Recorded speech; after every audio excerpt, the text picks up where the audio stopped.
जनपद कासगंज में बजरंग दल के कार्यकर्ताओं द्वारा सनातन संस्कृति सामान्य ज्ञान प्रतियोगिता का आयोजन दिनांक 30 सितंबर को कासगंज के 23 विद्यालयों में संपन्न कराई जाएगी। इस प्रतियोगिता का मुख्य उद्देश्य विद्यार्थियों में सनातन संस्कृति का विस्तार करना है, क्योंकि आज का विद्यार्थी कल का भविष्य है।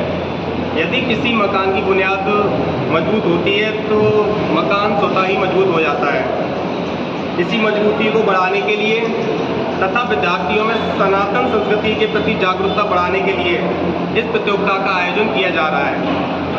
इस प्रतियोगिता में प्रथम पुरस्कार प्राप्त करने वाले प्रतिभागी के लिए 11,000, द्वितीय पुरस्कार प्राप्त करने वाले प्रतिभागी के लिए 5100, तृतीय पुरस्कार प्राप्त करने वाले प्रतिभागी के लिए 2100 रुपये की धनराशि देकर सम्मानित किया जाएगा।